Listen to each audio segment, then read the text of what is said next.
Greetings and welcome to What's Wrong with Wolfie, a podcast dedicated to the pop culture from the 80s to the now.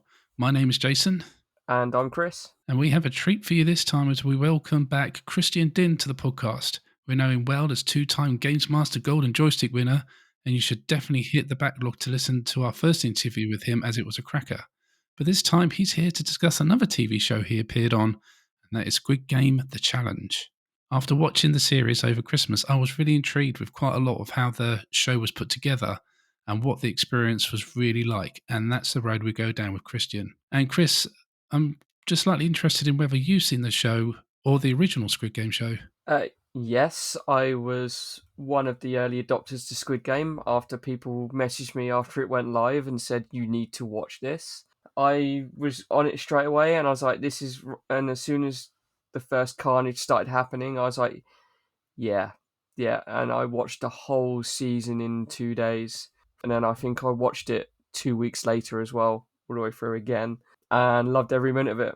And I chose to watch it with subtitles rather than dubbed because you get more of the emotion that way, and you get more of that feeling that you don't get from a dubbed version. As for the Squid Game, is it the challenge? Squid Game, the challenge. Mm-hmm.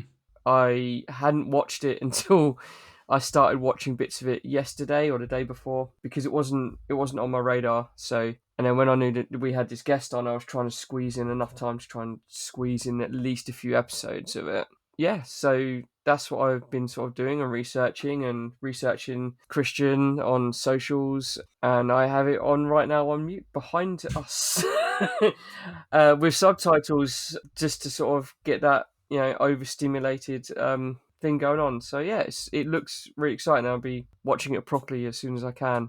Yeah, it's they really nailed the vibe of the Squid Games and the games. So yes, it's a really good show actually, and if you haven't checked it out, then I suggest you do. It's some interesting entertainment. So yeah, please go and do that, and let us know what your thoughts are on the Squid Game, the challenge. But yeah, before we get to Christian, I just wanted to remind you all of a few things. Firstly, we are a fan-supported show, and if you'd like to throw us a quid or two, then coffee is the place to go. But if that's not right for you right now, then you can support us for free by giving us a 5-star review or rating on your podcast platform of choice. I just want to thank everyone who has left us a review or rating, and also a big thank you to the couple of people that have done so over on Good Pods. So a big thank you to Carl for leaving us a 5-star review, and also to the Socks Podcast for their kind review of our Gladiators episode.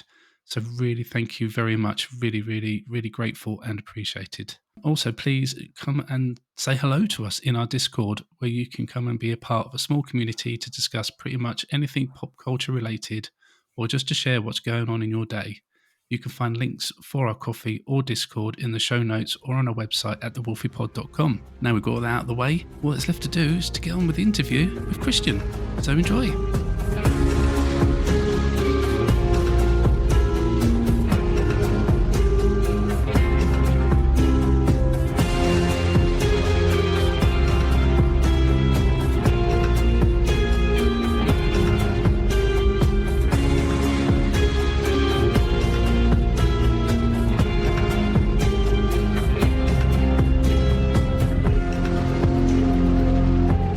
Well, I am very delighted to welcome back to the podcast Mr. Christian Dinh. All right, Chrissy, how you doing? Hello. Hi, guys. I'm good.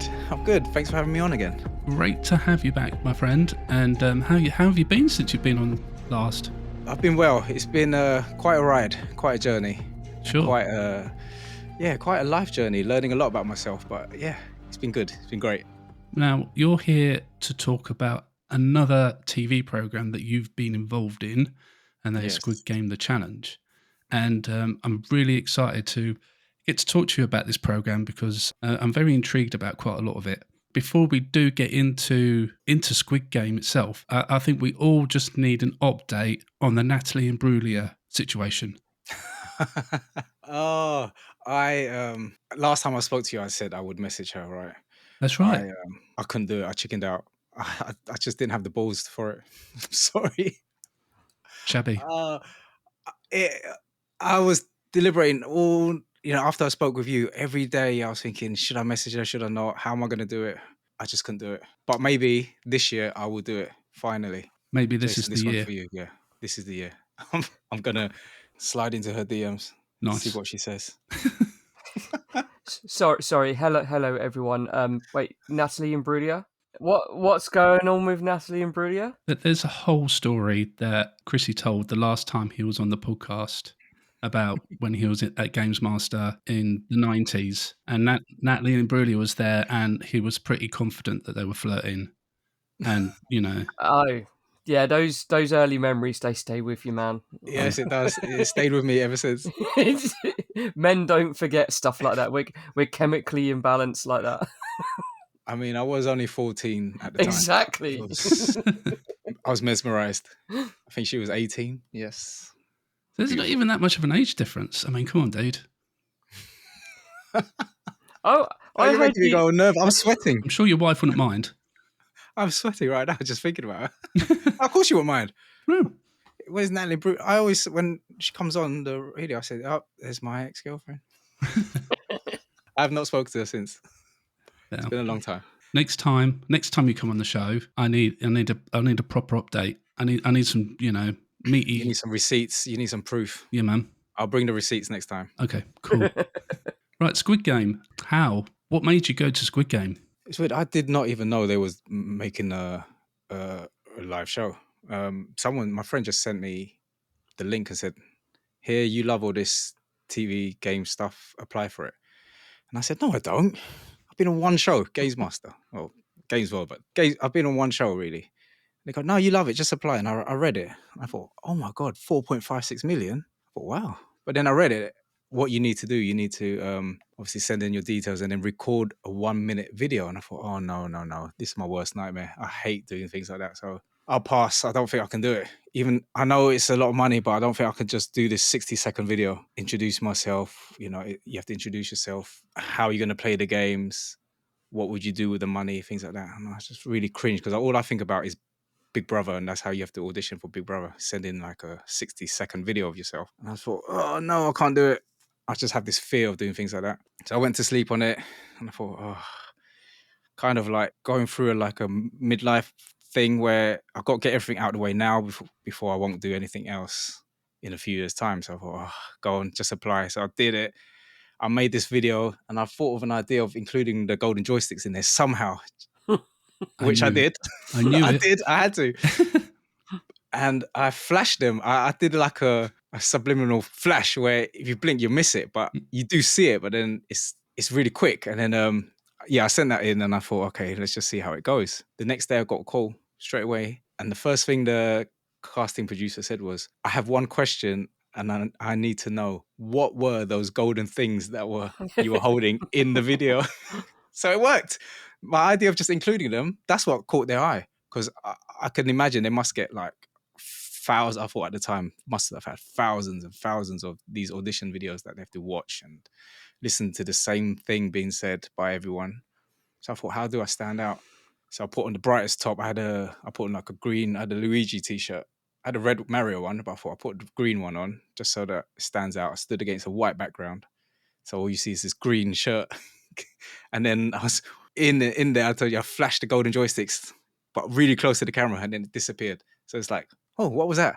That's what I was going for. And that's the exact question he asked when he called me. What were those things? And I explained to him, but he was only, I think he was like in his 20s, so he didn't really know what it was. He said, "Oh, never heard of that show, but okay." And then that got my foot in the door, and then I had to use my personality to try and win him over, and it worked. So it's all down to GamesMaster, really. Yeah, I credit GamesMaster for that. So you essentially pulled 2 subliminal messages to the Squid Game casting directors.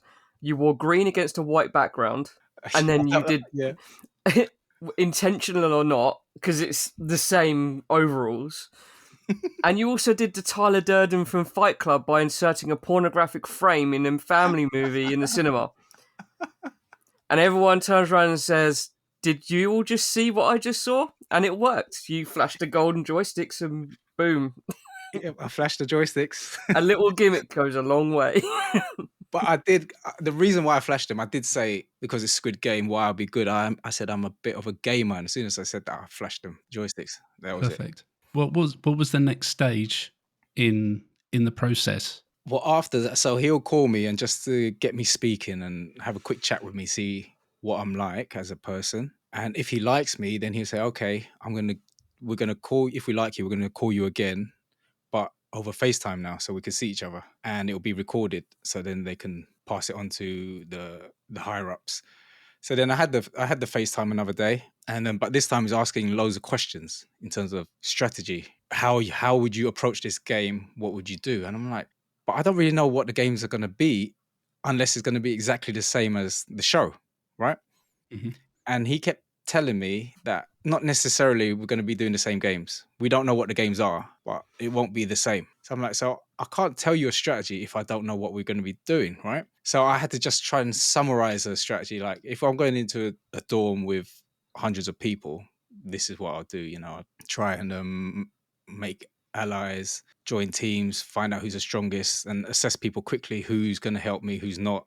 Things like that. I was just kind of waffling a bit, trying to think of something that I thought they might want to hear. They say, no, don't say what you think we want to hear. Just say what you would actually do. And I said, I don't really know what I'll do because I don't know what's going on. Right. So I had to try and think, and I had to make up some scenario of what the games would be like and what I'll do. So I was really quite general with what I was saying. But anyway, once we've done that, he said, okay, if we like you, you'll get another call from us, and then we'll take it from there. So I waited about a week, and I thought, oh, that was it. They didn't like me because I didn't get a call. Then I got another call and said, oh, we're going to film you again, but this time we're going to ask you a few more questions, more specific questions. This one is going to be recorded again, and it's going to be seen by the producers in America, the higher ups in Netflix. I said, so that's just okay. Thanks for the pressure, mate. Make me really nervous now. All right. Could have told me afterwards. Yeah. So with this one now, they start asking specific questions like, what would you do in certain situations? If you get close to anyone, would you be willing to stab them in the back and things like that? So of course, I'm going to say yes, even though I don't know if I would. But I was like, yeah, of course. If with that much money on the line, you do anything, right? So again, I'm just kind of waffling on, just saying what I think they want to hear. I mean, it is a good strategy again, but I don't know if that's what I really do. But I'm just saying all these things, all these wild things that I'll do. And then next thing you know, that's why. Then the summer came along. This was in July. Yeah, the whole summer went by. August, I didn't hear from him, so I thought, oh, it's dead and buried. And then they reached out to me in September and said, you're not through yet, but we just need to do some checks. So they did all the background checks, they did social media checks, just seeing if, going back the full history of every social media I have, Facebook, Instagram, everything, just to see if I've, said anything bad in the past and things like that. Yeah, just the usual stuff. Go get doctors checked. So I'm thinking this is quite thorough if I'm not through. So Yeah. I was like, this is getting quite excited at this point. I'm thinking, this sounds good. And they'd done all the checks, and then again, just went dead for, this was September now, and I heard nothing all the way until about December. So I'm thinking, oh, I'm done. I'm quite sad because I was actually looking forward to going on the show, and I didn't hear anything for 3 months. I thought, oh, it's dead and buried. And then next thing you know, I get a call in December. This is, I can't remember. It's after Christmas. It was very close to Christmas. They told me, congratulations, we've selected you to be on the show. We'll be filming in January, so get ready. And this is December, so this is practically like 2 weeks before. I thought, oh wow! So at that point, I was just like, I was eating at the time. I just left all my food, just ran around the house. And that's it. Joy. $4 million, here I come. Everything's banking on this. I was like planning my life afterwards with the Yeah. money. That's how bad I wanted it. It's it surprises me, like the process was so stretched out, and then they give you like a month's notice before they start filming. Yeah, I think they did. I think I spoke to everyone. Everyone got, or most of us got the call, the okay at the same time. So they left everyone waiting, because if they told everyone early, because they didn't want us to say anything, right? Everything would have to be hush hush. Mm. So if they told people early, some people might get a bit excited and carried away and mention it somewhere, social media or something like that. So they waited to like as close as they could, because obviously they had to. This is an American show. I think about 70% of the contestants were American. Yeah. So I guess they had to give them enough time to fly them over and things like that. But they did tell us to tell our employers that we need to be off from January. So for up to 4 weeks. Mhm. So just have that booked just in case. Obviously, it got to December and I thought, I haven't heard from him. And if it's filming January, that's it, it's done. And then I got a call so close to January and I thought, oh, wow, here we go. Let's do it.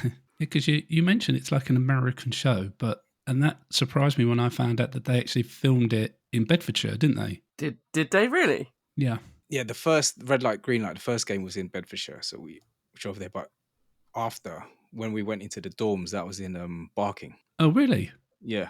So they had 2 studios. I think because the red light, green light was such a massive, it's the 2 big hangars. It's huge. Yeah, that didn't even occur to me. So it wasn't filmed in America, even though it's an American production. Yeah. They used British production teams to make it, but essentially it's an American show. Obviously, the prize money is in dollars as well. Mm. So I think the main criteria for giving it to the British production team company was that you had to get predominantly American contestants. Yeah, I suppose it balances it out, doesn't it? The show had to be a success in the States because that's where most of the money comes from. And to do that, you have to have relatable contestants. Mm-hmm.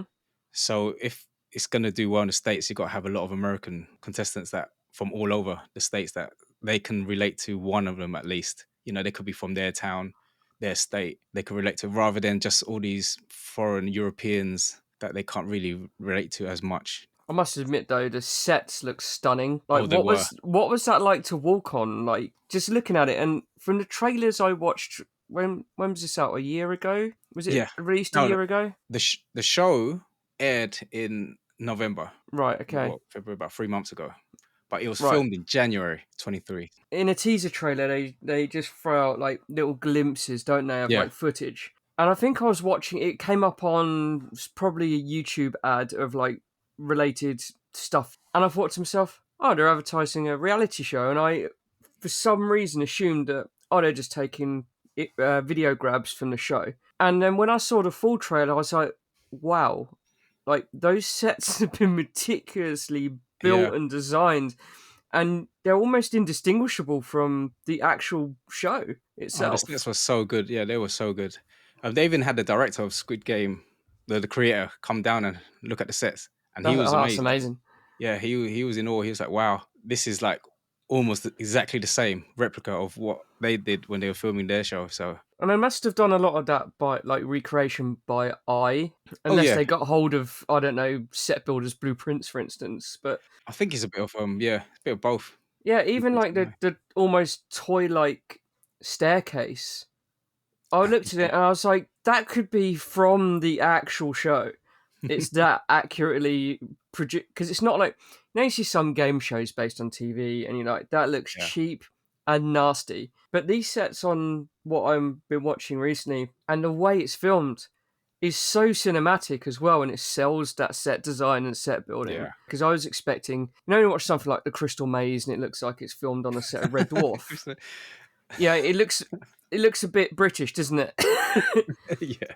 Whereas this is just so polished and beautifully shot and built and everything. It's got the Netflix money behind it, isn't it? So Yeah, I was going to say Yeah, big production, yeah. Netflix money, yeah, and that's why they spent so much on the production and everything that they said they needed this to be a success. That's why it had to succeed to get that money back. So you got accepted, you're new, everything was in place. The first day you were there, just tell us a little bit about that first day that you arrived. It was a bag of nerves. I mean, everything has to be hush hush, right? Can't tell anyone you're going on. So I'm going around like I'm on a secret mission here. I'm packing all my things.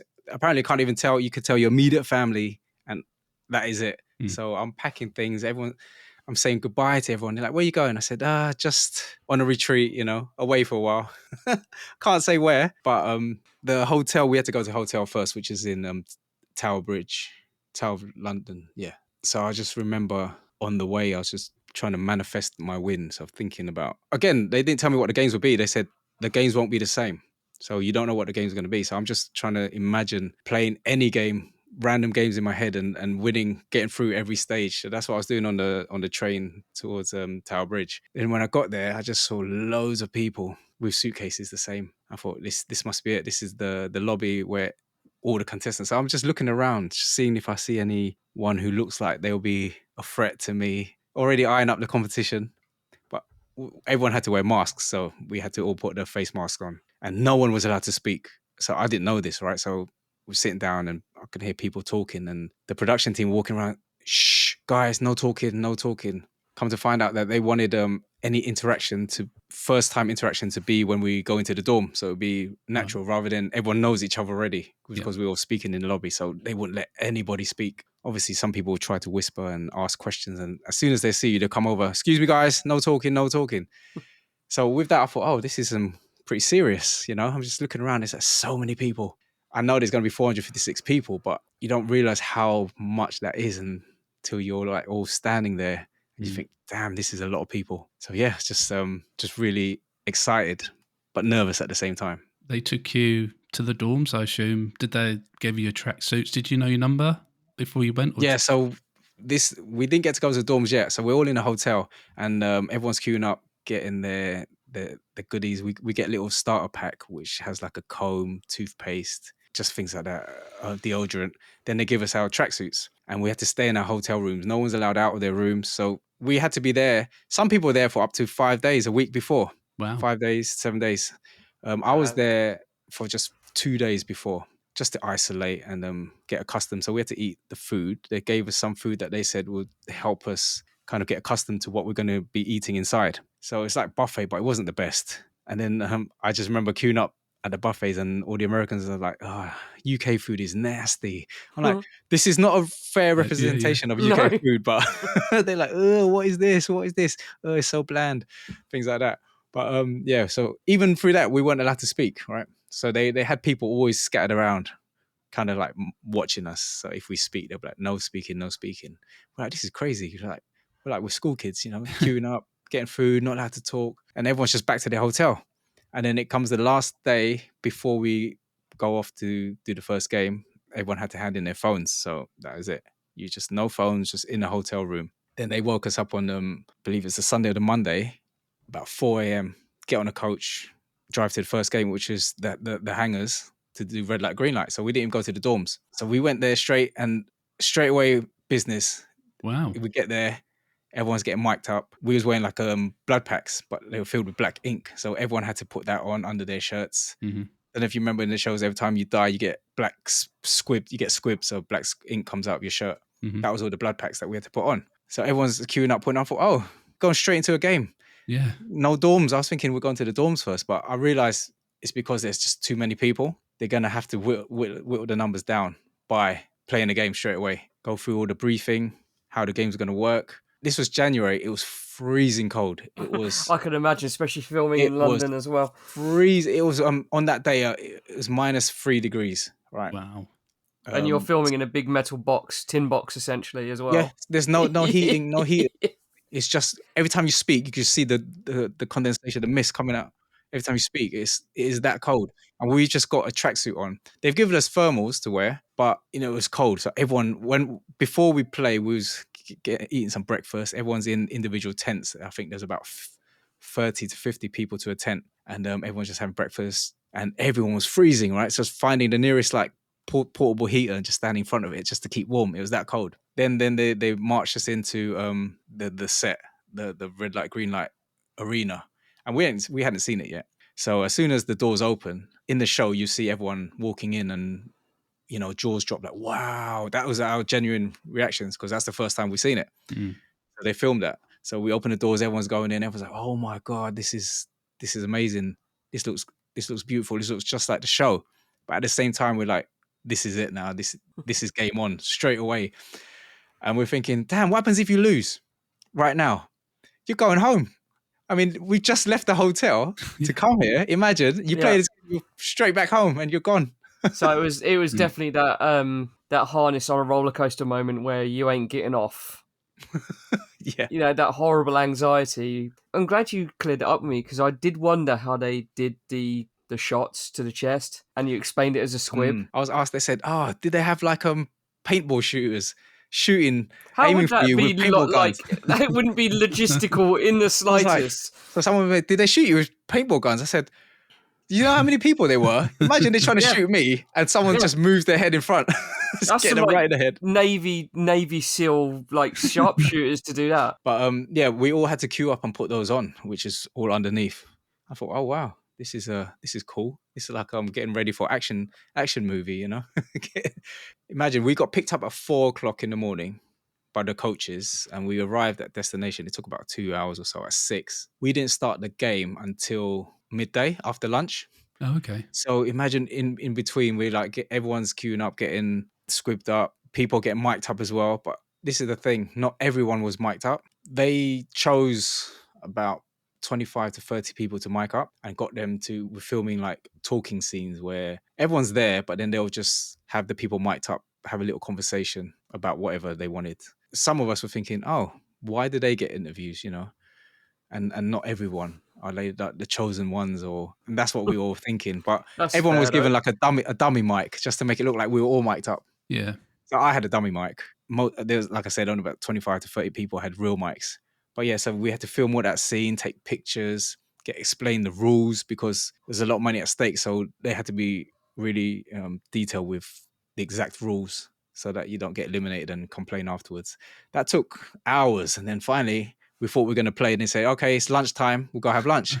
Oh my God. So we had to leave the arena, go have lunch in the cold again. Lunch was horrible, by the way. But anyway. What would you liken their catering to? Oh my God. School dinners or bowling alley birthday party or Oh my like... gosh. A bowling alley birthday party would be like a Michelin star restaurant compared to what we Oh, ate. God.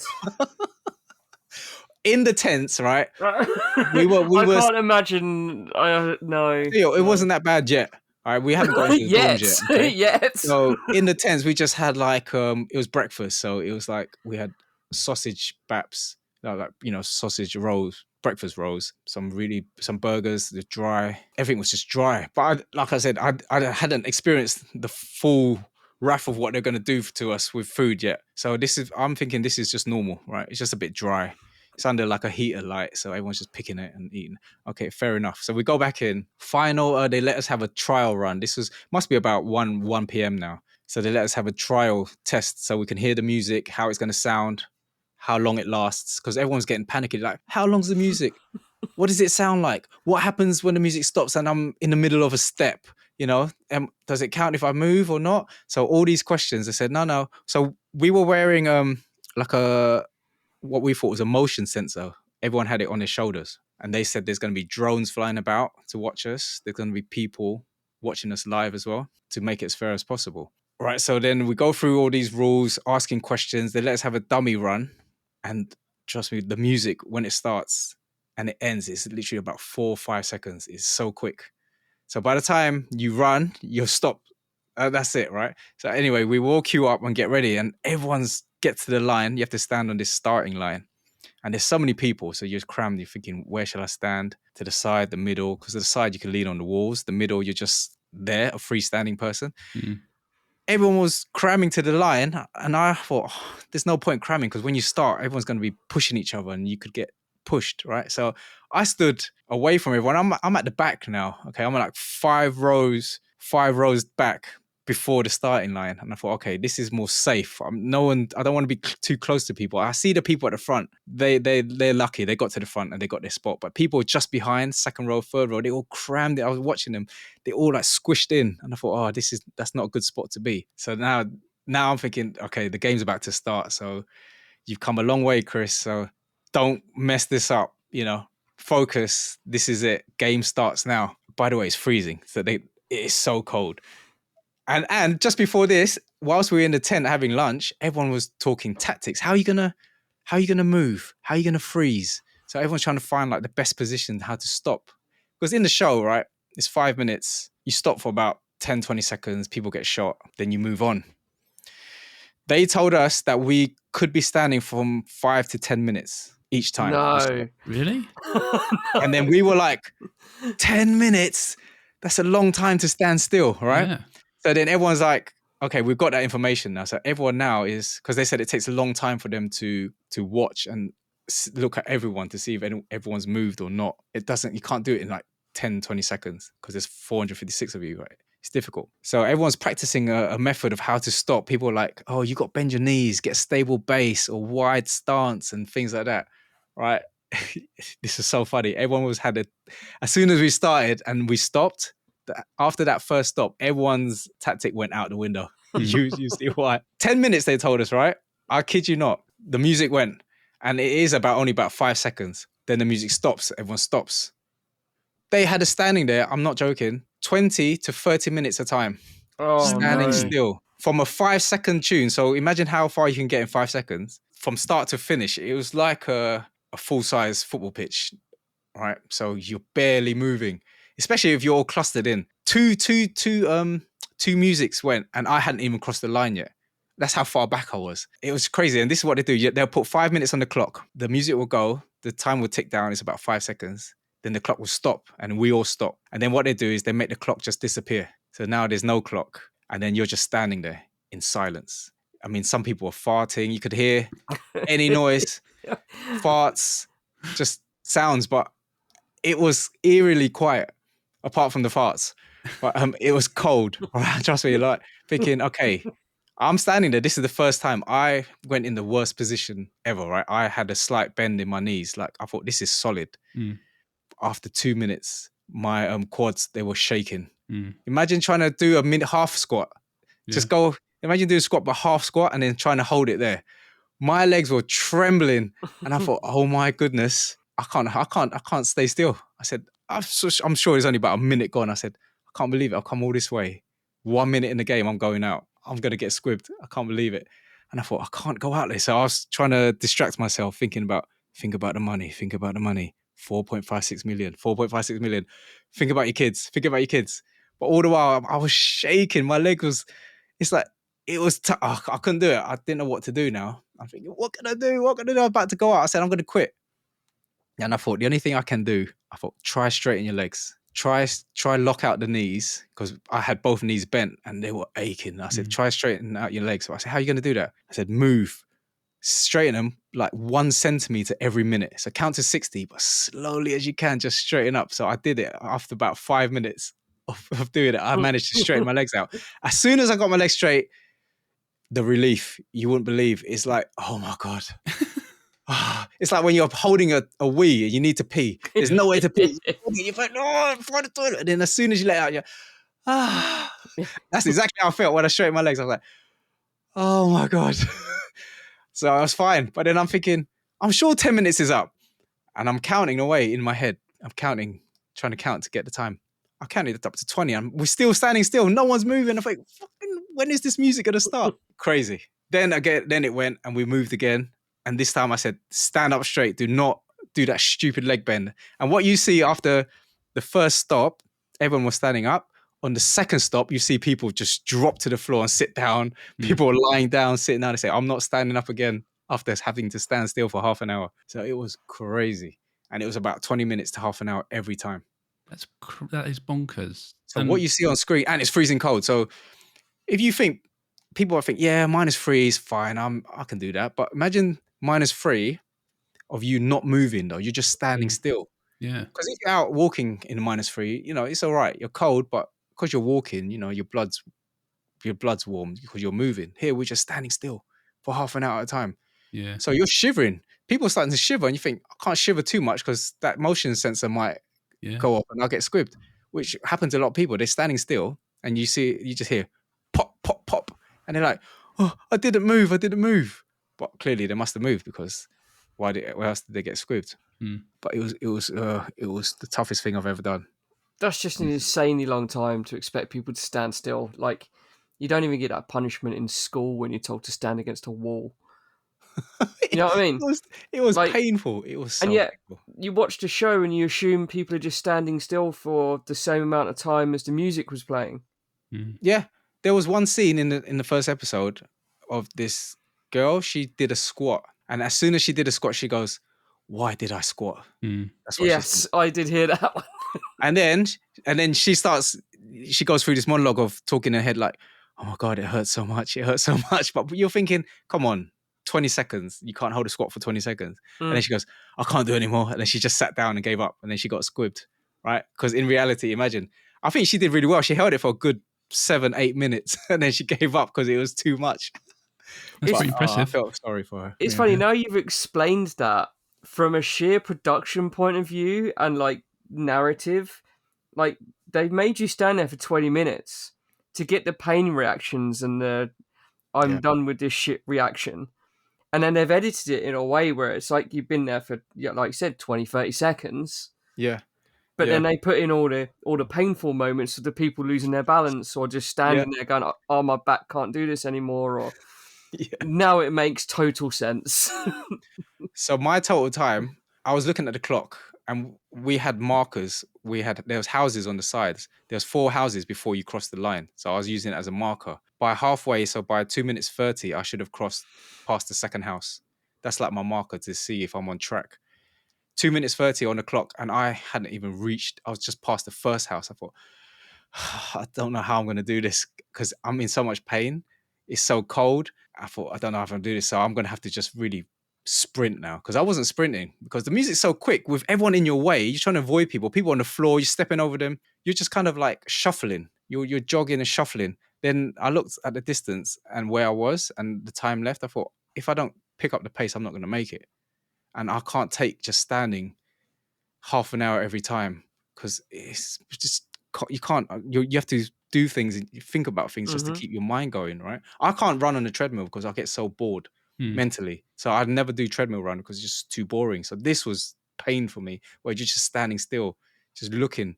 So I had to find ways to entertain myself by looking at different people in front of me, just describing them to myself, like, oh, this person's got nice hair. It's long. I was just trying to find ways to just keep stimulated, just to keep standing up. But then, so I started sprinting, but it was so cold that I couldn't feel my toes. So I was running with it felt like ice blocks on my foot, flat footed. I was just stomping away. Every time the music started, I thought, I'm running. I ran as fast as I could and just stopped. Next time the music went, just sprint as fast as I could. Till when I got right to the end, I couldn't make it. I stopped. I had one more stop. I thought, shit, there's another half an hour to stand here. And I was actually hallucinating. I was wobbling, standing still, because it was, by that time, I was 7.5 hours in now of playing this game, because I was counting. I thought, this is roughly about 7.5 hours now. And I was starting to wobble. And I thought, if I don't make it this next one, I'm probably going to faint. People passed out earlier, so they had to get the medics in. And luckily, during that time, they said we're allowed to move, but not from the spot, just kind of like, move our necks and that, whilst all the medics are rushed in. So that was like a little respite for us. But apart from that, we had to play the game as strict as possible. And luckily, I crossed the line. It was fine. But all the meantime, we're standing still. The cameramen are walking around in our faces, just filming, getting their shots. We had drones flying above our head, creating more wind. It's cold enough as it is. Then you got all the breeze from all the drones that are flying above our heads. The worst game, I said, this is the worst experience, hardest thing I've ever done. And I'll never want to do it again. When I crossed the line, it was just relief. Never again, I said. You bring up people like dying, and that's one thing that I had to giggle at, because some people accepted their fate and just went, oh, for fuck's sake. Or, well, that's that then. And then some people were like kids in a playground. When that squib went off, they were doing their like Oscar-winning death performances, and I was giggling at that. I thought that was brilliant. They were putting it all into it, and just like, oh, that's a death scene. They told us, if you get squibbed, just like imagine you're dead, you've died, and just fall on the floor and just lie there. That's the only thing they told us. So the ones who made it really dramatic, I guess that if they've died, they thought, this is my exit. This is going to be my, dramatic exit. So I'll make it, and just die. Some people just like, oh shit, and just sat down. The people who went through last, their game was about 9 hours or so. So it was that long. None of this 5-minute nonsense that you see on the screen. It was like 9 hours of playing the game. No toilet breaks, nothing. You survived the first game. Just about. So then you got to the dorms afterwards. Yeah, so what happens, by the time we finished playing, they put us on a coach straight back to the hotel. And I got back to the hotel around 11 p.m. Jesus, that's a long day. 11:30, so it's a long day. Then we had a problem with food, right? So everyone getting back. Imagine, I made it through with about a minute or so left on the clock. So there's still people behind me, right? And I was getting back about 11, so they will get back around midnight. And there's been a problem with food because everyone's hungry now. Where we're getting food from? The hotel was not providing food, so there was a panic over food. They had to order like 300 pizzas, which Oh God. The logistics of that. Imagine. So a lot of in the end, long story short, I got no food because they kept telling me we've ordered pizzas. Come back up in half an hour. We'll give you a ring. We'll call your room and call you up. Go back to my room. Half an hour past, 40 minutes past, no call. So I go up there. I smell pizza, but there's none for me because it's all been eaten by people who've coming back. Oh no. And they go, we've ordered another batch. It's difficult to order like 50 pizzas at a time from places. It's difficult. So bear with us. This is like, it's like their first time. I don't know if they could account for the chaos that it was, right? The amount of people. And they're like, go down, we'll call you up. Didn't call me again. So I just had no food. Then the next day was when we were actually traveling to the dorms, the remaining players who survived, red light, green light. So I woke up, opened the door, and I see a cold hamburger hanging from my hotel door.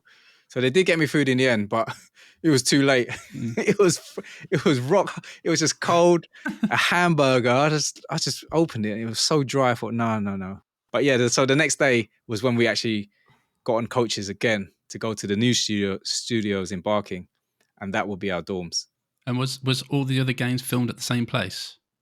Yes, it was all filmed in the same studio. It's like quite a new studio, so there's loads of different studio buildings, and you just walk along to get to each one.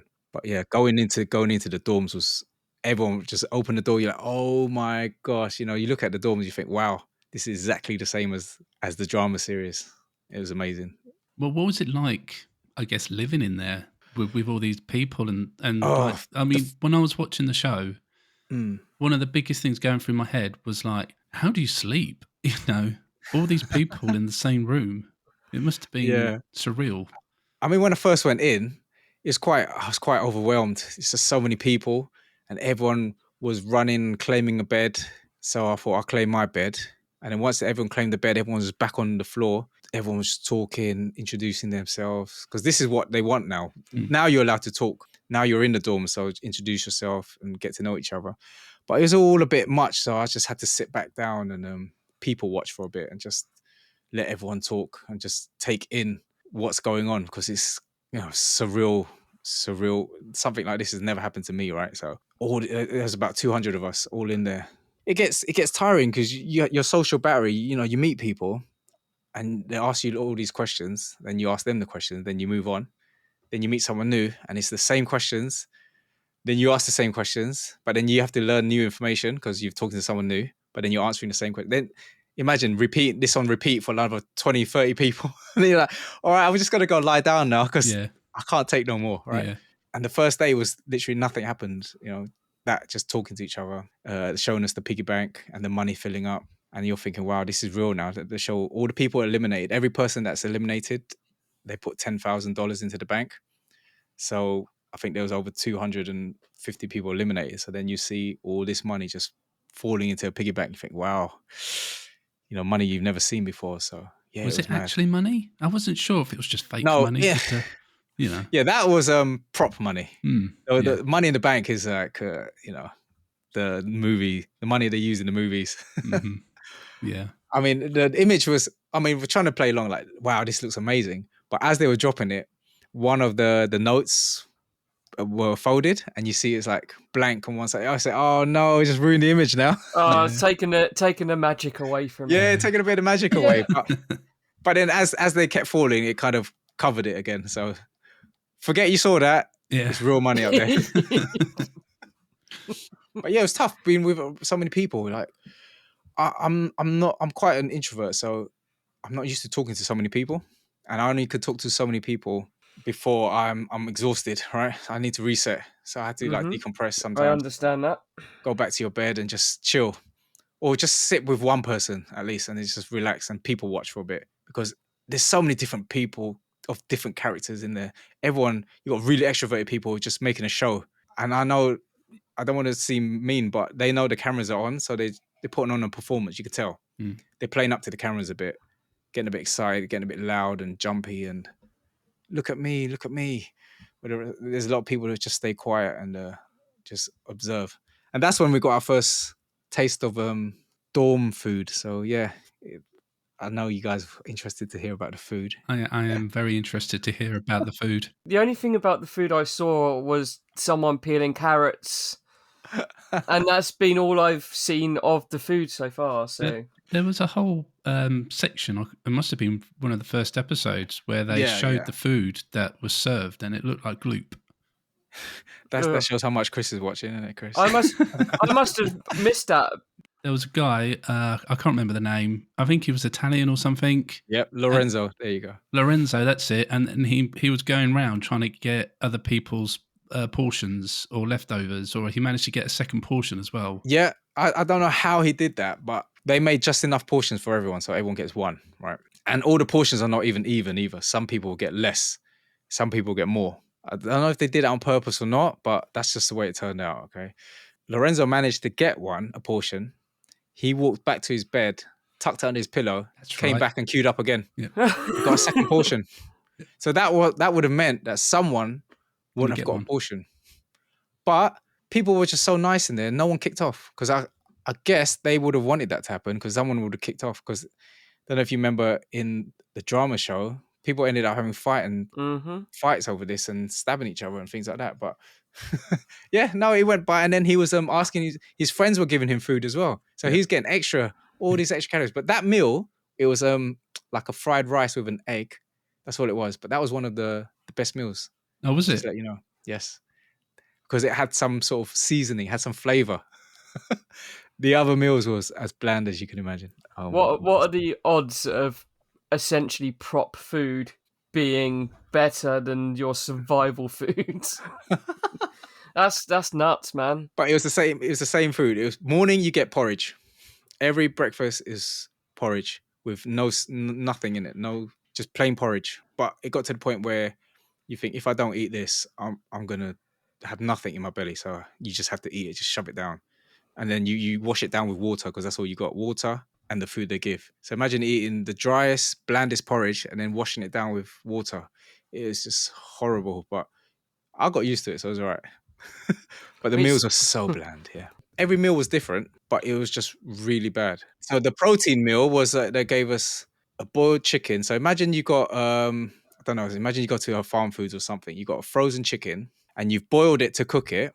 And once it's cooked, you then stick it in the oven for another 40 minutes, Oh double cook no. it. Then you get it out. Don't season it or anything. Just chuck it on someone's plate and say, here you go. There's your chicken for protein. Ugh. Right? Again, nothing to wash it down but water. They give you a couple of just boiled broccoli and then potatoes, right? But you're lucky, like I said, the portions are different. So sometimes you get good amount of potatoes, sometimes you get like 2 or 3. You're like, oh my god, this. I was chewing that chicken. I could not swallow it. I was chewing for ages. I'm like, this won't go down. I don't know what to do. It's like you're chewing paper. And I guess they did it on purpose, trying to give you. I mean, someone worked out that it was under 1,000 calories a day. It was about 800 to 1,000 calories a day. But yeah, I think they did it on purpose to make us. We had no sense of time. They didn't let us see the clock. Even when production staff, they have their iPhones, and we would try and say, "Oh, what's the time?" They say, "No, we can't tell you." So you had time deprivation as well. Yep. That could So with no send sense you of time. nuts on its Yep. own, let alone the environment where, oh god. So we don't know what time we're getting sent to bed. We don't know what time we're getting woken up in the morning because we get woken up by the Squid Game music. It's just that's the alarm. It just play and then the lights turn on and you just have to wake up. But yeah, you don't know what time it is. Lucky they let us out for air like for 5 minutes a day, right? And because I'm from England, I know when the sun sets, I know what time it is. So they'll let me out I see the sunset and I said, this is about 4:30 now. So I knew what time it was. I said, oh, that must mean dinner's coming up soon. Yeah, no sense of time. It's crazy. Some rubber chicken coming up, guys. Oh my god, that's Get the worst. excited. That was the worst. When we got a meatballs dish and that was the best. Everyone's like, oh my god, meatballs. We had it was like, imagine you go into a restaurant and you get a kids meal and they give you the smallest meatballs. But for us, it's like, this is the best meal. Some flavor. So did you sleep all right in the dorm? Sleeping was not too bad. Depends where you slept though, because they had bunk beds that were like 5 bunk bed high. Some of the middle ones, they're really tight, so you felt claustrophobic. Like you look up, you could touch the top bunk with your hands, right? The bunk above you. But if you sleep at the top, then I slept at the top as well. It just felt so open. All you're looking up at is studio lights and massive space. So that felt okay. But at the beginning, the first few days, I was sleeping at the bottom. So I felt really, you look to your right, you got somebody. You look to your left, there's somebody there. You look up, it's just people. It's like staying in a hostel when you're away, where you share in a room with about 10 people, just bunk beds. So it's that kind of feeling. But it gets to a point where you're so tired, you just fall asleep. The only thing keeping me up is if you're unlucky enough to be around a snorer, then you're in trouble. No. And you, even at the other side of the room, you'll hear, I think each corner of the room had a snorer, so you can't get away. Someone snoring, and it's the loudest snore I've ever heard as well. So yeah, you got to block all that out and just go sleep. And you have to sleep in your tracksuit as well. You can't take it off. Oh, fair enough. So that was uncomfortable. Yeah, I bet. I bet you just wanted to get out of the tracksuit as well after a long day. You do, but you can't, because they've got cameras on you. There's camera on every bed. There's cameras everywhere. You can't escape. There's cameras in we had a communal shower and the communal toilets. So there's just cameras everywhere. Did they not have like cubicles for toilets? Couldn't you? Yeah, not... toilets are cubicles. There's camera in there as well, just in was case. There? Yeah. So you couldn't even escape there for 5 minutes. But they said that those cameras won't be shown. That's just for them to monitor in case you're doing something, But in the showers, how it was, it's like you're at a leisure center gym where you can look at each other, because the door of the shower only goes up to about your neck, and you can see everyone's feet. Those kind of showers. And the showers where you have to press the button on the wall, and you get water, and then about 10 seconds it'll run out, and then you have to press it again. So swimming one pool of those showers. Old, it's basically swimming pool showers. Yeah. Keep pumping that hot water. Yeah. It's terrible. I think we just used to lean against a wall and keep the button pushed in. For some reason, I couldn't adjust the shower head. So if I did do that, I wouldn't get any water. It would just be like in front of me. It was, at least it was hot water though, wasn't it? Oh yeah, there was hot water. At least that. Imagine it's just cold water punishing us. Yeah. Before I get into the games that you were involved in, was there a moment that happened in the dorm? Was that your favourite part? I didn't have a favourite part. Every day where there's a game, it will take a whole day of filming. So you can imagine, same as red light, green light, where you go really early. You wake up, you change your batteries of your mics, and then you go straight. You will do the stair scene where you walk up those colourful stairs. Then you go into the games, which is usually starts off in a white room, and everyone's just there waiting. And then the filming process, it will just take the whole day. So it's, you're there at least for 9-10 hours of filming a game before you get to go back. When you go back, that's probably the best part, is when you get to go back to the dorms and think, oh, my bed. Yeah. That is my favorite part. There you go. Having a bed there that you could just go and just lie down and decompress. And then when there's days where there is no filming, then there's going to be a test, which means that something's going to happen within the dorms itself. Yep. So it's, it's going to be a game, a test, a game, a test, a game, a test, in that, like that. Or sometimes a game, 2 tests, and then a game. Which did you prefer? I preferred a game, because then at least it's a game, whereas the test, you just don't know what it is. Because if it turned out that all the games were the same, which again, we didn't know, but when we went in the dorms, we looked around the walls and you see the games were printed on the walls, just like in the show. So we're guessing, because these are up, it must be the same games. So yeah, it's just to expect the same games. But I preferred doing the games, even though the filming was long. At least I knew something was happening. Whereas when we're in the dorms, you don't know what's happening and you're just bored out of your brain, just trying to find things to do to pass the time. Yeah, it's stimulation versus existing, isn't it? Yeah, exactly. And again, you got no phone, nothing, so no TV. You just have to actually interact with people, which again, you're only so much your social battery can take, right? Yep. But then again, a lot of people were just napping the whole day and only surface when it's meal times, and then they'll eat, sit down with us for a bit, and then back to bed. And I thought I would love to do that, but I didn't want to waste this kind of opportunity. I'm in here. And I thought, this is a once in a lifetime thing. Just make the most of it. Just be present with people, speak, get to know people, do the things they do and get involved, rather than just in bed all day. Even though that's what I wanted to do after the first couple of days. I thought, just sleep all day, make the time pass. Do you think you made any kind of like lifelong friends there? Oh, definitely. I've made loads. I was calling them I see them like family now, because we've been through such a traumatic time, especially red light, green light. All of us shared the same pain and trauma. Yeah. So I made a lot of bonds there. Friends for life, definitely. Friends for life. Although you didn't win, you still kind of won. I see it that way, yeah. But I would have loved the money, though, to be honest. Yeah, mate. Oh, wouldn't we all?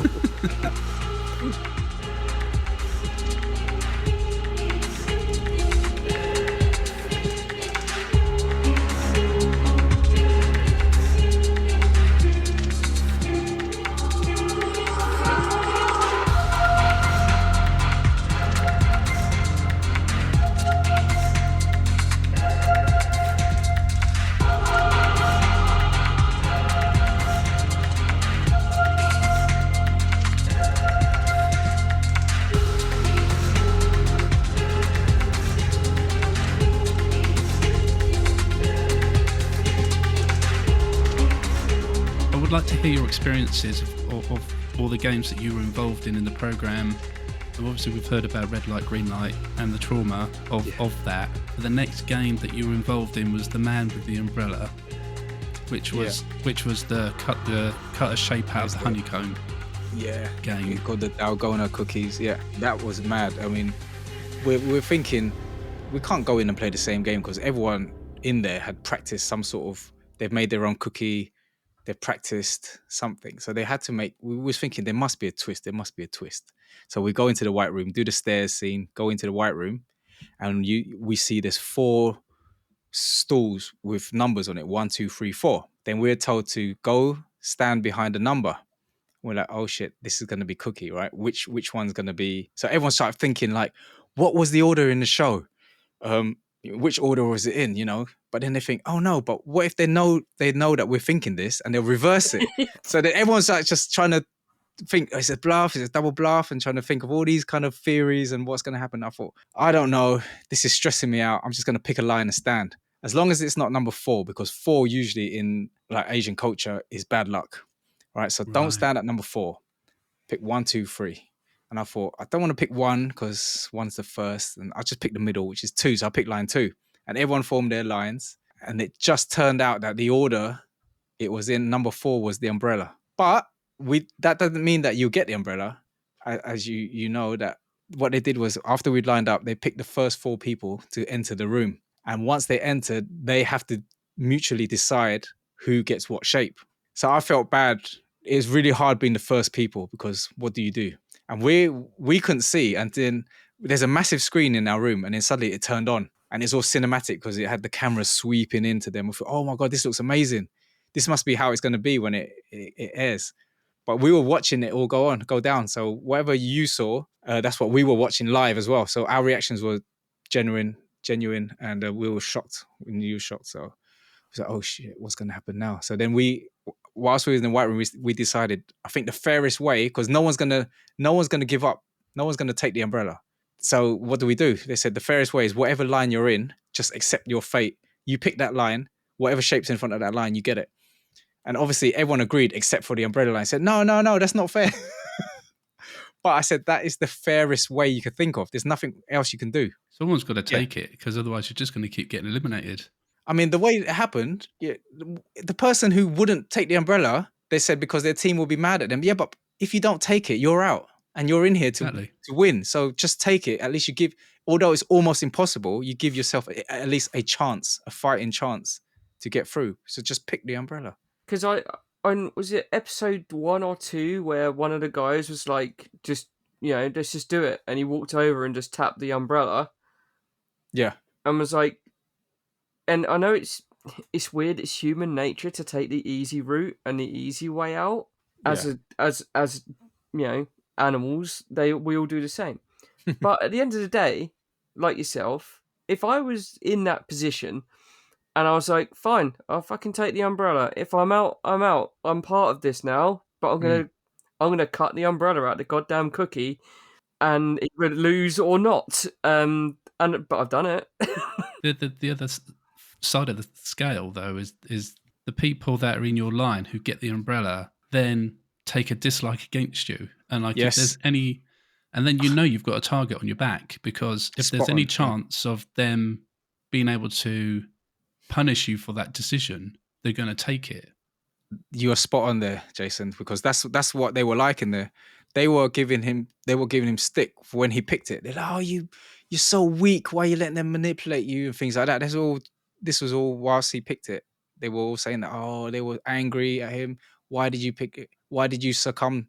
You should have fought harder to not pick it. I said, yeah, but there's a timer. They have 2 minutes to decide. There's no time left. Would you think he's just going to sacrifice so that you guys get an easier shape?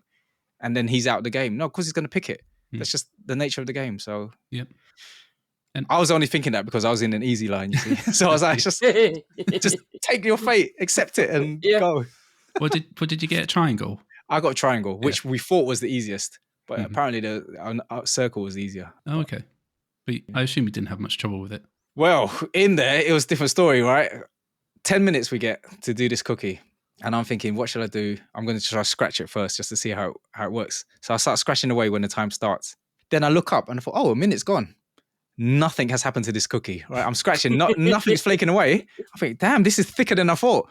So I kept scratching the other side. I kept scratching more. I look up and I don't know why time was flying so quick. It was already 2.5 minutes gone. I thought, and nothing's happened. So I'm looking around. Everyone's licking it. So I picked it up. I thought, I'm going to start licking it. And I was licking away.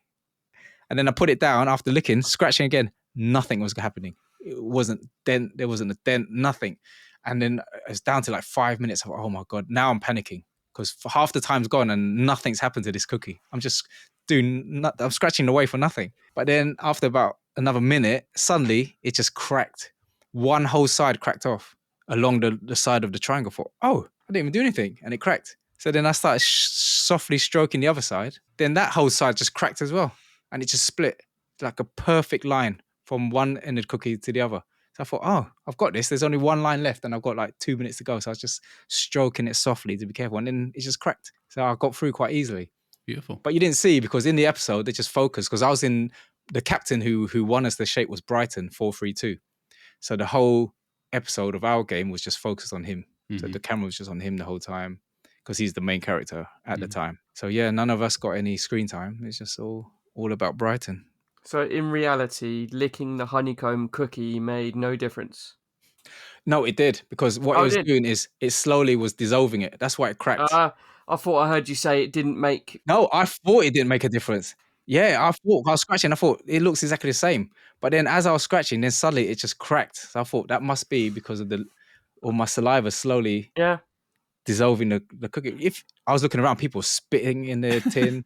Oh no! All sorts. Yeah, some people weren't talking, and I wondered why. They said because they were saving their saliva in their mouth. They built up a whole mouth full of saliva, and then when it came to start, they just spat it all in. And then yummy. They spat it in the top, and then was pushing it into the crevices with their finger, the saliva. Lovely. Whereas I attacked it the other way. I thought I don't want to do that because it might melt the cookie around it. So I picked it up and was licking from underneath. But yeah, it worked in the end. So I was glad I was through. Well, how hard was it to stop yourself from just eating it?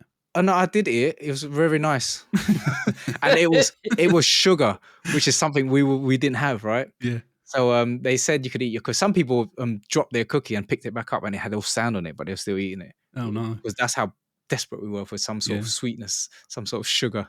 It was delicious. Cool. Well, the next game you was involved in was War, which was the battleships. Yep, that was a surprise game, right? Because we all thought it was going to be tug of war. The build up to that game, the days where everyone was forming alliances and trying to pick who the strongest guys were. And it was pretty bad because I didn't really have a team. So I was watching it all go on and I would see a lot of the smaller contestants, either the skinnier guys or the smaller girls. Some of them were getting upset. Some of the girls were crying because they're like, if it's tug of war, we have no chance. And you could see all the big, strong guys getting together, forming the teams. And you'll think, oh no, we're going to have no chance. And that's what people were doing. They're like, oh, you want to join us? You know, we got this person, this person, this person. And that's what was going on. I thought, oh, this is I don't like this. I really don't like it, but it is the nature of the game. I guess it's survival of the fittest, I guess, if it's going to be a physical game. But we went into the game, do the stairs into the white room, and then we see 8 lines. And they said, just form a line, join a line, and you have to have 16 people in each line. If you got over, then you have 10 minutes to sort yourselves into lines. And this is where you see all the strongest people go to one line and all the small people left, you know, wanting to join. They say, no, we're full. So they're trying to find different lines. It was pretty horrible. You know, when you see people desperate like that, trying to do anything they can to win, you just look at it and think, this is what we resort to. But I guess we are in a game to win money. So, you know, don't look at it like that. I just saw, I'm not taking part. I just see a line. I'm just going to stand here. Anyone who goes behind me, that's going to be my team. And people slowly start joining the line. And we thought, okay, this is tug of war. And then they're picking out balls, what number is going to play which number. And then this is the surprise. So remember I told you each game takes about 8 to 10 hours to film. So we're just in this white room talking tactics. How do you pull? Now that we've got our teams, we're thinking, all right, let's work on a technique. Do we go one on each side of the rope? All boys on one side. We have a strong anchor, you know, a strong person at the front, which is working. We go 1, 2, 3, pull, 1, 2, 3, pull. Everyone's talking tactics. We finally walk into the game and then the doors open and it's like, what the hell? This is battleships. Nothing to do with tug of war. So we wasted like 6 hours talking tactics all the days before, recruiting people. You want to be on my team? You want to be on my team? You look strong. I like your muscles. Come join me. You know, things like that. For nothing. Just to play a complete game of chance. Or okay, not all chance, because there is a tactic. My team, we had a captain called B, and she's like a top games player. And she said, novice players, pro players, they pick differently. There's a tactic to it. So he said, if you know that, then you go ahead. Because if I was playing, I'll just pick random spots. And she goes, yep, you will be a novice player. And novice players always pick these coordinates.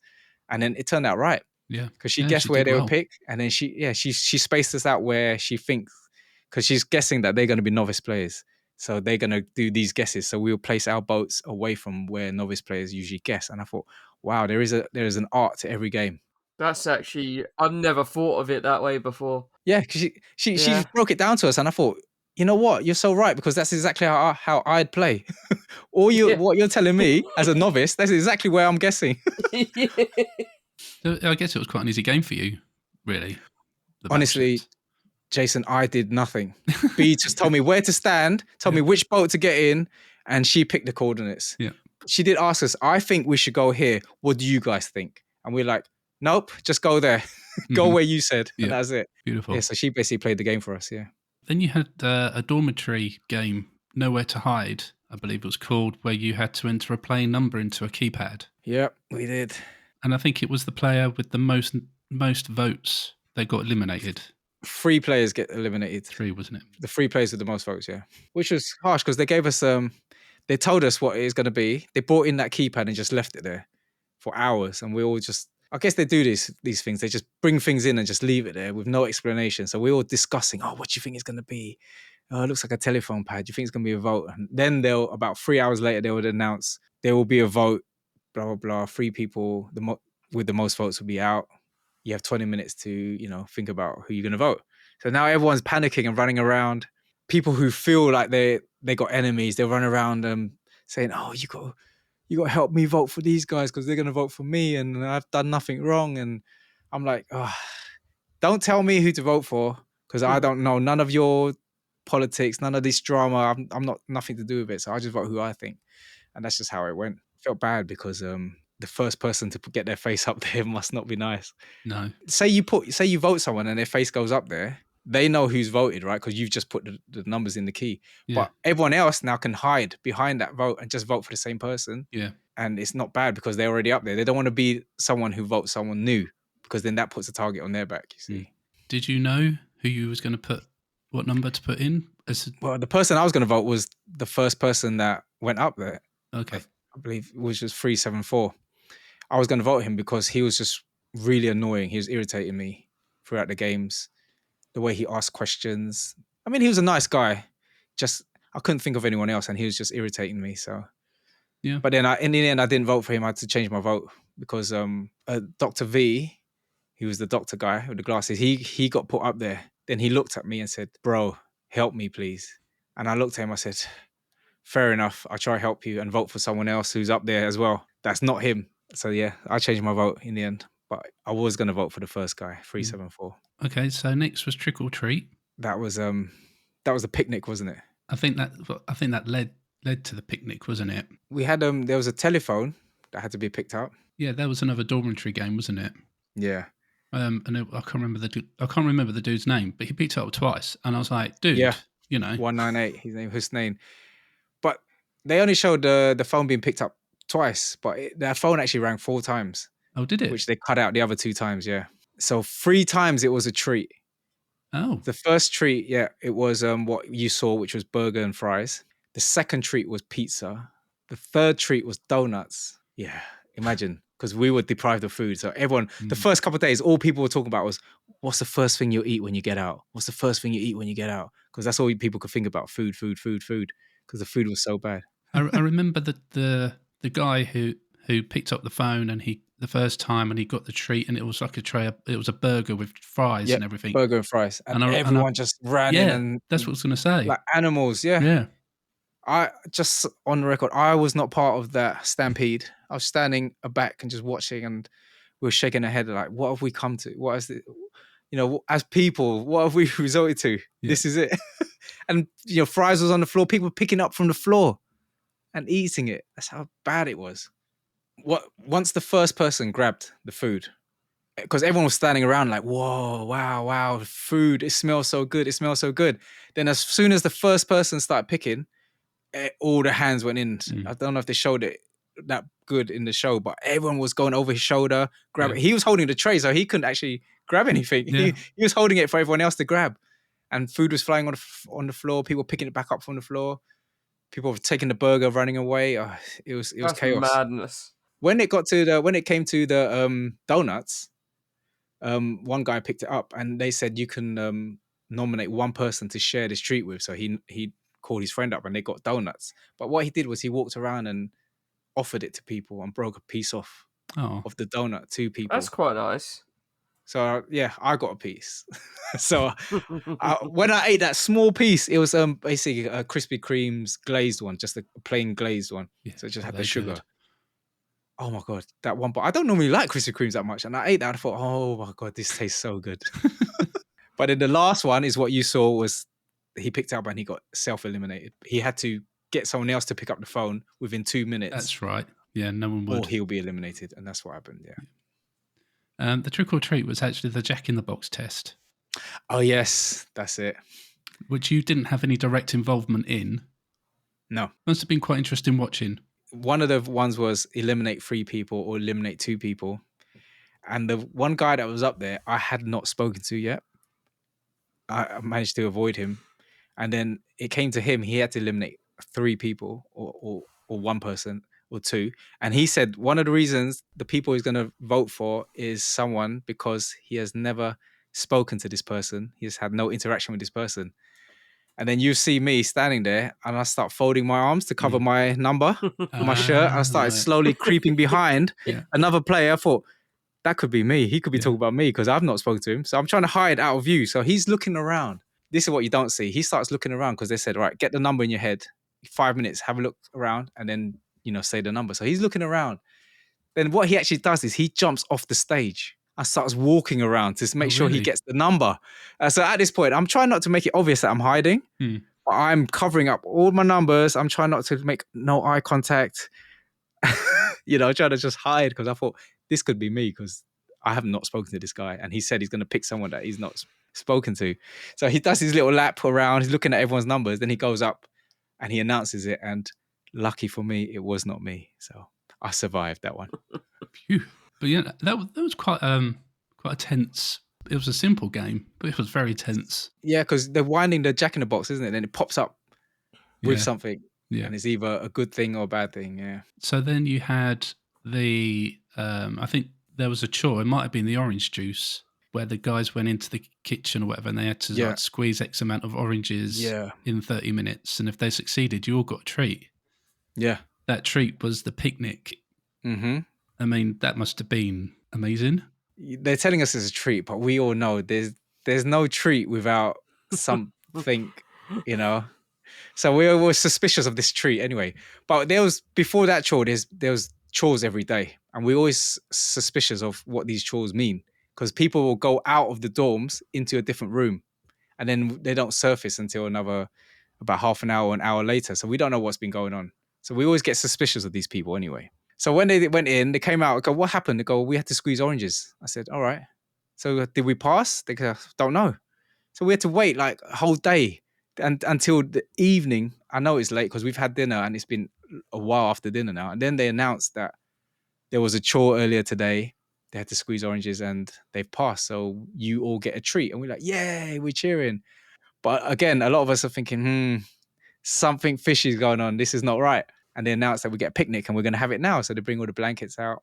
They said, pick a partner. And we were standing there saying, stay away from your friends. Just don't pick anybody. Just stand. So we thought we're just going to stand here. And then everyone's picking. You see people picking. The best friends are picking each other. And then I look over at some best friends and they go the opposite way from each other. So, they must know something's going on because they're not picking each other. The people who you think will go together, they're going separate ways. They're parting like the sea of Moses, right? They just go in a different way. And I thought something's going on and they know it as well. So I'm just going to stand here and not pick any of my friends. And the next thing you know, I hear someone calling my name, Chris. I'm like, oh shit, who's calling me? It's like, Chris. And it was Marina, who plays 77, who I'm friends with. Not my closest friend, but I'm friends with. I'm really cool with at that time. And I hear her calling me. I'm looking. She looks so lonely. And I thought, I feel so bad if I ignore her. So I just went over to her. And we had a lovely picnic, which was great. It was full of strawberries, crisps, sweets, fizzy sweets. It was heaven at the time. Lovely picnic. But as we're going through the picnic, you get to the bottom, you lift up, and then there we see a bag of marbles. And that's when it hit. Oh, no. Oh, shit. Marbles. I knew it. I knew it. People are like, I told you they would not treat us without something. And that's what it was. Death. One of us is going to die. Death for you, unfortunately. Oh, because yeah. marbles was your time to go. Unfortunately, it was the one that you couldn't get through. If people, Yeah, thanks, Jason. Yeah, sorry, dude. Well, I mean, it's, can't skirt the fact, the truth, can I? I still have nightmares about it. Like, marbles. It's a pretty simple game. This is what I'm most annoyed about, right? Because you had to decide a game between the two of you, right? Whether it be a chance game, a luck game, a skill game, whatever game you want, as long as you two agree, and as long as at the end of the time, one person has all the marbles, then done. So we decided to play a skill game. We thought, look, a throwing game, it'll be in our hands. So your fate is in your hands and it's down to your skill, which I agreed with. I think that's the fairest way to do it. So we decided, me and Marino decided to play throwing the marbles into targets. So we drew 3 circles like a dartboard, 3 points for the bullseye, 2 points for the next, and 1 point for the outer ring. And we just played. But before we play, this is what they get you to do. 5 minutes, you have to talk to each other and tell each other your story, why you're here, and what this money means to you. So you can imagine it just went emotional. She told her story and I kid you, I was in tears. I was crying my eyes out. And I thought, oh my God, what have you done to me? You just made me, I'm like a wreck now. Now it's my turn to tell my story. I didn't even start. I just mentioned my girls because I try not to think about my girls at all because the point is you're focused on this game. The moment you start thinking about your family, you get into this zone in your mind that you don't want to be. You don't want to get emotional. You just want to be focused. Then I started talking about my girls. I started crying even more. And I thought, I'm a wreck now. It's over. I can't do this. Then we actually came to play the game. And I was like, you got me now. I can't focus. I'm shaking. I'm missing shots. This will happen. I was missing shots that normally I wouldn't miss. So I blame the emotional talk that we had to do before. And they didn't even show any of it. I was like, what? Did they not, really? At that point, there was we were the top 63. So there were 63 players going into this game. So we're in pairs of 2. So what they did was one person in the picnic did not have a partner. They didn't show this. I think they did, didn't they? Because he just stayed in the dorm, didn't he? What happened was he left. And we're like, oh, what's going to happen? And the rest of us went to play marbles. And next thing you know, he got a buy into the next game. Yeah. So there was 31 games of marbles. So they couldn't show, there's too many games to show, right? They showed about five games. Well, yeah. Plus they had the American son and mum together against each other. They had to show the favourites. Yeah, they had. Yeah, so. They didn't know. See, there you go, mum and son. They paired up because they didn't. They should have known, but they didn't, and they went and paired up. Which, I mean, they had double chance to win, right? Two chances at 2 whips at the cracks at the whip. But I tell you what, there's one story I have to tell you. So after I lost the marbles, what they do is all the losers. As soon as you lose, you get taken off the set, taken outside, straight into a taxi, away from the set and to the hotel. They want to get you out there as soon as possible. So we get back to hotel. That's when we have to debrief with you have to meet up with all the psych people, the doctors, to interview how you're doing, how you're feeling, make sure you're okay. And then a day later, you get your phone back. So I got my phone back, which was a relief. I messaged my girls. I messaged my eldest daughter, and she goes, "Oh no, Dad, what happened?" And I said, "I'm out." Then she said, "I had a dream about you last night." I said, "Oh yeah, what was it?" She goes, "I was in a car, and then you was outside the car, just standing there, looking at me. And then you walked up to the window, and then you had a piece of paper, and you put it against the screen, and it said 63. Mm-hmm. And then that's when I just dropped the phone. And then I showed, I was out with the mum, because Leanne, that you was just talking about, she was next to me. I said, "Leanne, read this." And she read it, and she's, "Oh my God, that is so weird." So she had a dream that I was holding up a number 63, and it was the top 63 that I went out on. So I don't know how that happened. That's I nuts. I messaged her. I said, "You done some voodoo magic that made me lose. That's why I'm out. This is your fault. So if you don't get your dream house, this is because of you, all right? You and your little voodoo magic dreaming of me to lose." And I'm like, "Damn you. You're grounded." Yeah. But that was freaky. Yeah, That is really freaky. So I don't know. I don't know if I believe in these things, but that is weird, because in that day, I did have a feeling. This is the first time I had that feeling of, I'll be okay if I go. Mm-hmm. It's because of, I don't know if it's the stress. I was 12 days in at that point. 12 days in of this diet, this bad sleep, I've lost a lot of weight. I ended up losing about 7 kilos in those 12 days. Wow. So I thought I was ready to go. So during that day, I was thinking, if I die, how should I die? So I was thinking of dramatic ways to die. And then I kept slapping myself. Why am I thinking like this? Think how I was thinking all the other days, which is win, win, win. But for some reason that day, I kept thinking half win, but then half, if I lose, I'm going to die like this. If I get squibbed, I'm going to fall slowly or whatever. And I think, why am I thinking like this? But then now it becomes clear that it's because she cast a spell on me. And that's why I was feeling weird all day, thinking about leaving. And then I actually left, and it's her fault. So it's on the record. It's your fault, Kyla. Well, I was gutted for you, mate. I was watching, and then I heard 83 get called out, and I was like, no. And they did, and all that. Yeah, they didn't even show my death scene properly. Oh, They showed it no. for like 2 seconds. That I've been planning all day. Showed it for 2 seconds, and it didn't even look dramatic. It just looked like I just fell on the floor. Oh, mate. Yeah, no, gutted, dude. Yeah, it was really sad to see. You got so far, and yeah, I was like, yeah, gutted. So close yet so far. I mean, the winner was they were only in there for another three days. So Were they? another 4 days at max. Yeah. Wow. So so close. Yeah. I was in there 12. That moves so quick. Like when you watch a show like this, you think it was filming for like 4 weeks. like or so. yeah, like a month or 2 months. Yeah. Mate, it felt like a month in there. Yeah, I bet it Every did. day was so long. That's what I felt with these people I've met in there. It's like I've been with them for forever, because every day just constantly just with that person. Nowhere, you can't even escape from them unless you go toilet or you go to your bed. You're just with them all day. That felt like I've known them after I've left only 12 days. I've known them for like years. A day in there is like a month out here, to be honest. I'm closer to them than some of my friends out here, to be honest, because you imagine your friends here you haven't seen for a while. You meet up with them every so often, and then you go out to dinner or something. You're there for like a few hours, then you don't see them again for like 6 months. So imagine that's 3 hours every 6 months. Whereas these guys, I'm just with them like 24/7. So you've kind of got that, I don't know, like bond of just going through these strange experiences that nobody else would understand. And that's what I felt when I came out. I was trying to speak to people about it out here in the real world, and no one could really understand all the emotions I went through. It's like they're just listening, but they don't really get it. They don't get the pain I went through for the games, the weight, everything, the anxieties. Whereas then you speak to anyone in there, and immediately they know what you're talking about. Yeah. They had the same feeling, they shared the same thing. So just bonded in that way. And it's like we went to war with each other. I don't know. It's like bonded like band of brothers or something. It's just a weird feeling. Yeah. That you don't get with friends out here. I don't know. It's really weird. It was like I said, we're bonded family. They're like my family now. So I said to them, even though I didn't win, like I won by meeting them. So new friends. And we shared such a great experience together. Because you don't really see it. You think it's just some silly reality thing, but it's a whole different experience when you're actually in it.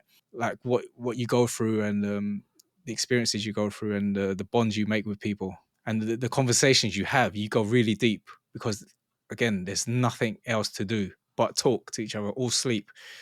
So you actually really connect with people properly with no distractions. There's no phones going off in the middle of your conversation, nothing like that. None of your kids interrupting you. It's just you and the person all day, every day. So you bond over everything as well. How bad the food is, how bad the showers are, how dirty the dorms are. You just bond over everything. So yeah, it's a great experience. I've come out so glad that I actually applied and decided to go on. But I'm definitely done with reality. I'm telling you. I said, I don't mind going on a game show, but in these reality shows, it's just too much. It's emotionally taxing, mentally, emotionally, it's a lot. Especially when they take you into the interview rooms and they like want you to recap everything, how you're feeling, and you have to speak in present tense because they interview you after, so everything's past, right? But you have to speak as if it's present. Right. And sometimes they'll even interview like 3-4 days after the event. So you have to go back. You think, okay, I can think back 3 days, but 3 days in there, again, it's like three months. So it's like, I don't remember how I felt 3 months ago. It's like, it's annoying, but you have, and it's, yeah. But I loved it. It was taxing, but I loved it in the end. What was your emotions like watching the rest of the show after you got knocked out? I was overwhelmed with emotion watching it. I had to take a break because it took me right back. When I was watching the episodes, it took me right back to exactly how I felt at the time of each moment. And it got a bit overwhelming. I had to take a break just to, it got a bit much emotionally, just thinking how I felt, because there was a lot of sad times where after every game, you make such bonds with people, and then they go into a game, then they just don't come back into the dorm. That means they've gone and you just don't see them again. So you've just made this bond the whole night before, or the few nights before, you've been speaking and learning about each other's lives and sharing all this. And then you play a game and they're just gone. They don't come back. And you think, oh shit, I really like that person. Then you have to make new bonds with new people. So watching it and then remembering those exact moments, it just brought you right back. It was like I was there again. That's how bad it was. And then after, when I was eliminated, obviously I have no more memory of what happened after. So it's just like watching as a fan now and thinking, I like this person. I'm hoping you win. And just watching it as if, like you guys are watching it. But the episodes I was in, it was tough to watch. Yeah. It was really tough. Well, was you envious of the challenges that they did that you could have had a chance to do?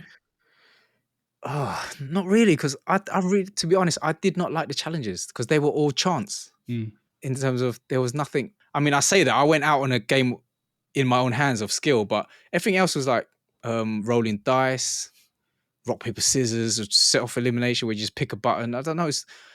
I don't like that much. I want there to be an element of skill as well, rather than just brain power. Yeah. Brain power and mind stimulation. I mean, it was like rock, paper, scissors, rolling dice, the glass bridge, which is 50-50 left or right, I don't know. I did want to get to the glass bridge though, because that looked amazing. It did. And I would have loved to have known how far that drop actually went. The reality of it, they said it was about 2 stories high, and there was a massive airbag at the bottom. That's quite high. And the secret. Yeah, 1 story. They said it was high, but not as high as it seemed on the show. It was a lot lower. I don't know if you know the secret is they don't actually fall when they fall. Oh, okay. Stunt doubles. Oh, is it? Yeah. Really? Oh my God. So you see it, but they filmed it in a way where it looks like they fall. Yeah. So you would choose left or, I don't know, sorry, I'm ruining the magic of it all. No, it's interesting though. It's the reality. You jump left or right, you make your decision, you jump, and then they will announce whether, you're safe or you're not. And if you're not safe, you have to do a whole crouch. So you have to crouch from standing to down, and then I guess that's where they cut it, and then they get the stunt double in, and the floor will actually open up like a trap door, and they will actually fall. But it's not you, because you're not trained to fall. You could fall and, I don't know, land awkwardly on your leg or something like that. Even though it's a big airbag, we ordinary men are not trained to, or people are not trained to fall professionally, so they get the stunt guys in. Yeah, so I think people probably keep their legs out straight too much, and that's where the danger something comes in. Yeah, exactly. Instead of like, so that was so that was when they told us it was stunt, I was like, what? I would have loved to fall myself. Yeah, so it was real in terms of, I mean, they could have rigged it, because you don't know which one. You could have jumped left or right if they didn't like you. I guess they could have said this was you incorrect, and then you would have had to fall and swap out with the stunt double. But who knows? It was as fair as a lot of people are asking me, was it rigged? Was it rigged? And I could safely say it wasn't rigged, but they did have their favorites who they wanted to get through. But there's some games you cannot rig. So those favorites went out, like Brighton. He went out on warships because, again, how can you control what people pick on the other side? Especially if it's chance as well. It's 50-50. Exactly. You're like, Exactly. is it you either do or you don't? Exactly. So, I mean, and that was going to be my last question for you about Squid Games. It's about the controversy that surrounds the show, and like even other contestants have said this as well, where the show was rigged, it was scripted. You know, it was all like sorted before the cameras rolled. And I wondered what your thoughts were on that. to my knowledge, well, this is what happened. All the people that went out on red light, green light, they created this whole, it's a fix, it's scripted, it's rigged. They knew before who they wanted through. That's why people were mic'd up. I said, no, not necessarily. I was not mic'd up. I got through. There were people that were mic'd up that went out. So yes, they admitted they had their favorites or people they earmark earlier on as stronger bunny ears, stronger contenders, right? But some of them went out, so they had to find new people to focus on. And the narrative the people who went out were going with were there weren't enough beds. That's why they had to eliminate a certain amount of people. Whether that's true or not, I don't know. But I got through. I had interviews that weren't shown, so I clearly wasn't a favorite. But yet, I made it through all the games. And again, you can't rig my marbles game because I lost. So for it to be rigged, I would have had to miss on purpose, which I was trying my best to hit the target. Yeah. You know? So things like that. But I do get their frustrations because a lot of them, they felt they didn't move and they got squibbed. But what it was is you're standing still for half an hour. So you could have moved any time in half an hour and they don't squib you straight away. They review footage. That's why it takes so long. They watch the footage and then they see who moved and then they'll squib that person. But it could have been from 5 minutes ago. So that's why that kind of counters what they say there. And then they say it was rigged, you know, they wanted certain people to win. I said, again, it's difficult to rig chance games. They can try their best to try to get it in favor of that person. But when it's chance games or it's in your, I don't know how you can do that. You know, battleships, how can you do that? Cookie, if you crack your cookie, that's down to you, isn't it? So I don't know. And in terms of situations, what they did was they did encourage, everything's natural. So you're speaking to each other and they're listening to you 24/7. So if you have something interesting you're talking about and then suddenly you stop, what they do is they'll call you back, said, oh, you was having a lovely, that happened to me once. I was having a conversation. There was about 3 of us. We were talking and then I said, oh, I need to pee, guys. Because this happened. They didn't give us Vaseline for the first 3 days. So we all had cracked and chapped lips. So I was constantly licking and I was constantly drinking water. Because I get when your lips are sore and you lick it, and that just actually makes it worse, right?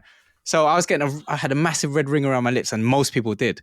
So I was constantly drinking cold water just to try and counteract the soreness. So I kept needing to go toilet. So I was having this conversation and I said, guys, I need to go pee. I went pee. Then I hear, could player 83 please return to the floor? And then I thought, oh, what are they calling me for? So I went back and then a producer came up to me and we're like, oh, God, you was having a lovely conversation there. And then you just disappeared to go toilet.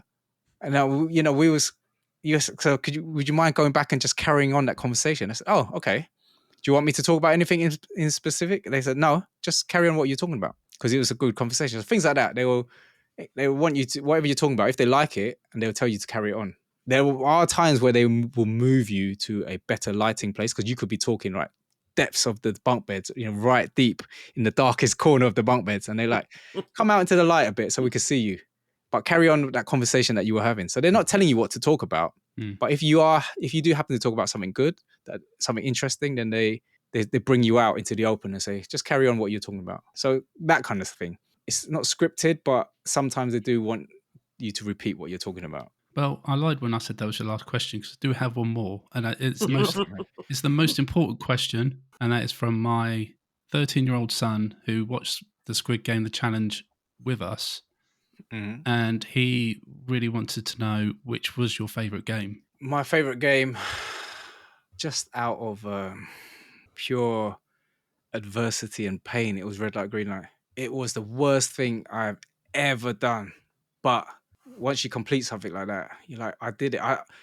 I learned a lot about myself in that game. I managed to survive mentally, physically, what I had to endure. I thought I'm a better person for it. So that, just how rewarding I felt after, that had to be my favorite game. Mm. Even though if you asked me to play it again, I would never, I would probably just punch you in the face. I said, don't mention that in front of me again because I don't want to hear it. But from how I felt after, it felt so good. It's like the ecstasy of winning, or not winning, but surviving the game. It's one of those things that looks so simple, but is like probably the most anxiety-ridden, physically demanding things, but looks such a simple thing on screen. It is. It's because you don't. When you play, no one knows what the leeway is of how much you can move. So at the beginning, you're just staying as still as possible. You don't even want to move you don't even want to twitch your nose in case they say, "Oh, you moved." And I'm quite a twitcher, so I sometimes have to twitch my nose, and I'm scared. What if I need to cough? Anything. What if I need to sneeze because it's really cold? Just you just don't know how much leeway they're going to give you. So just the anxiety of just standing still and thinking, I can't move.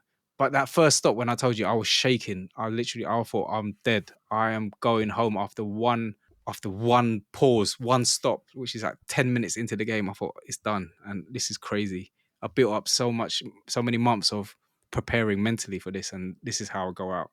Terrible. Well, thankfully you didn't, and you managed to stay in there a little bit longer. So yeah, it was sad. It was a good experience. Great experience, actually. But I'm just, I always think back every day. It haunts me of marbles.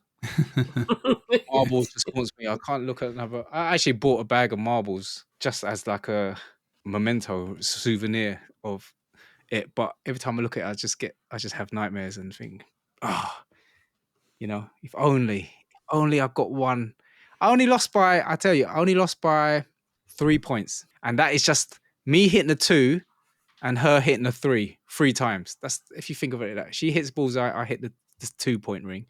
And just those 3 times is the 3 points. Haunts me every time. Well, Chrissy, mate, thank you so much for coming on and sharing your experience of Squid Game, the challenge, with us. It was enlightening. It was really interesting. Yeah, no, just really, really appreciate it, dude. So thanks very much. Oh, thanks for having me. What's next? What are we expecting to see you on? It's been a year because this was January last year I went in. Mm-hmm. So it's been a whole, 13 months now. And I feel like I can get into something now. So I'm ready. It's been a whole year. I'm ready. But yeah, in terms of reality, I'm probably done. But I would love to do something again. Just want to see when the next GamesMaster is going to get commissioned. Jump back on that. Yeah, man. You should definitely go. They'll definitely have you on. Come on. Chance to have 3 golden joysticks. I mean... yeah, I would love to.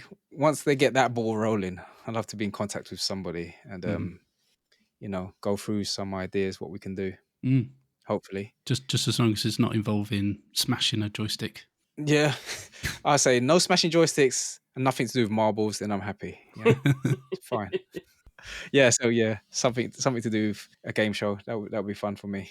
And thank you to you, the listeners, for your company. And we hope that you've enjoyed this conversation as much as we have had having it.